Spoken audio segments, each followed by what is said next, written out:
अम्मा आज फिर आपने बिस्तर गीला कर दिया। कितनी बार आपसे कह चुकी हूँ मुझे आवाज लगा दिया करो, मैं आ जाऊंगी और आपको बाथरूम तक ले चलूंगी, लेकिन आप सुनती ही नहीं। पूरे बिस्तर में से बदबू आ रही है और पूरा कमरा दुर्गंध से भर गया है। अब सारी सफाई मुझे ही तो करनी पड़ेगी। शीला क्रोध से बड़बड़ाए जा रही थी। शीला की सास अरुणा जी को पिछले 2 साल से यह तकलीफ है। कभी कभी रात को बिस्तर गीला हो जाता है, स्वयं पर नियंत्रण नहीं रहता और बताने से पहले ही कपड़े और बिस्तर गीले हो जाते हैं। उन्हें बहुत शर्म महसूस होती है, लेकिन क्या करें, अपने हाथ में तो नहीं है ना। 2 साल पहले जब शिकायत हुई तो शीला उन्हें डॉक्टर के पास ले गई थी। डॉक्टर ने दवा भी दी थी और वो दवा ले भी रही थी, लेकिन इसके बावजूद कभी कभी उनका नियंत्रण नहीं रहता था। सभी का यह कहना था कि बढ़ती उम्र के साथ यह बीमारी कॉमन है। जहां अरुणा जी बिस्तर गीला होने पर शर्मसार हो जाती और अपराध बोध से भर जाती, वहीं शीला अपने पर नियंत्रण खोकर उन्हें दपट देती। अरुणा जी बस चुप हो जाती। एक बार शीला के डांटने पर अरुणा जी ने कह दिया, बहू मैं क्या जानबूझकर बिस्तर गीला करती हूँ? मुझे क्या अच्छा लगता है तुम्हें तंग करते हुए, लेकिन यह मेरे कंट्रोल के बाहर है तो मैं क्या करूं? दवा भी नियमित ले रही हूँ। शीला ने गुस्सा करते हुए कहा, मुझे नहीं पता, लेकिन सारी गंदगी तो मुझे ही साफ करनी पड़ती है ना। फिर काफी देर तक उसका मूड खराब रहता। तुम क्यों मेरी गंदगी साफ करती हो? मैं खुद अपनी चादर बिस्तर धो लिया करूंगी। कहने को तो अरुणा जी ने कह दिया, लेकिन उनसे भला चादर धुल सकती थी? 70 वर्ष की उम्र पार कर चुकी, बीमारी के कारण कमजोर अरुणा जी लाचार हो गई थी।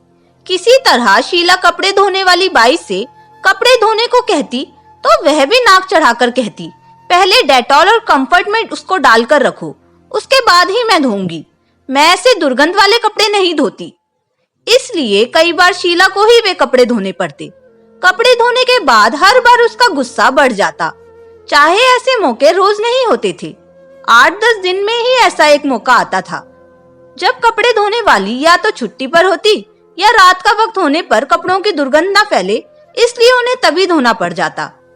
एक दिन डाइनिंग टेबल पर बैठे सभी शाम का नाश्ता कर रहे थे। सभी के लिए ठंडाई बनाई गई थी, लेकिन अरुणा जी को नहीं दी गई। जब उन्होंने पूछा मेरी ठंडाई कहाँ है, तो शीला ने उन्हें डांटते हुए कहा, आपको पता नहीं ठंडा ज्यादा पीने से बार बार सूसू जाना पड़ता है। आपको तो पहले ही कंट्रोल नहीं और मुसीबत पड़ेगी, इसलिए आप तो उसकी जगह थोड़ी सी चाय ले लो। अरुणा जी की आंखें भर आई। इतनी गर्मी में चाय पीने की उनकी जरा भी इच्छा नहीं थी। उन्हें ठंडाई बहुत अच्छी लगती थी, लेकिन बहू की बातें सुनकर मन मार कर रह गई। उस दिन सभी लोग कोई टीवी सीरियल देख रहे थे।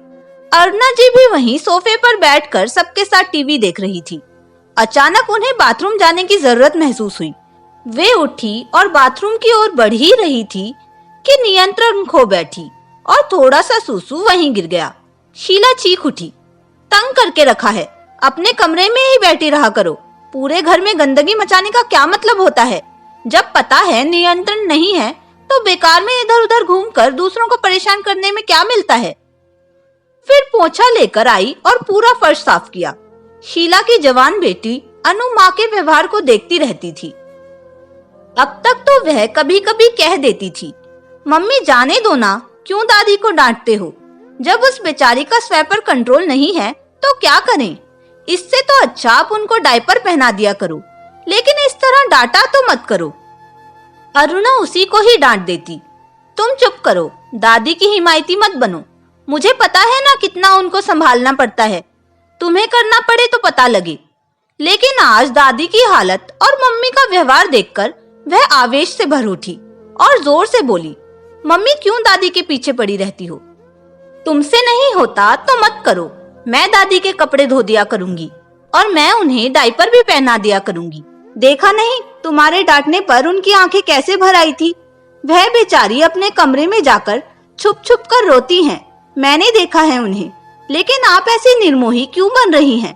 भगवान न करे अगर बड़ी उम्र में आपके साथ भी ऐसा कुछ हो जाए, सेहत संबंधी समस्या आ जाए तो क्या करोगी? बेटी की बातें सुनकर शीला सन्न रह गई। यह क्या कह दिया बेटी ने? सचमुच अगर उसकी अवस्था भी सास जैसी हो गई तो? और यह सोचकर ही उसे कपकपी आ गई। सास के प्रति वह कुछ ज्यादा ही कठोर हो गई थी। महीने में 3-4 बार अगर उसे परेशानी होती है तो उन्हें डायपर पहनाया जा सकता है या बाई को ही थोड़ा सा प्यार से समझाकर काम लिया जा सकता है। इसके बाद भी अगर कभी कभार सफाई करनी पड़ जाए तो इतना बवाल मचाने की तो जरूरत नहीं होती। कहते भी हैं बूढ़े बच्चों के समान होते हैं, जैसे अपने बच्चों के लिए किया वैसे उनके लिए भी तो कर सकते हैं। कुछ देर सोचने के बाद उसने मन ही मन निर्णय लिया, अब आगे से वह सासू माँ को नहीं डांटेगी और ना ही इस तरह से उन पर खींचेगी। अपने किए बर्ताव पर वह खुद शर्मिंदा महसूस करने लगी।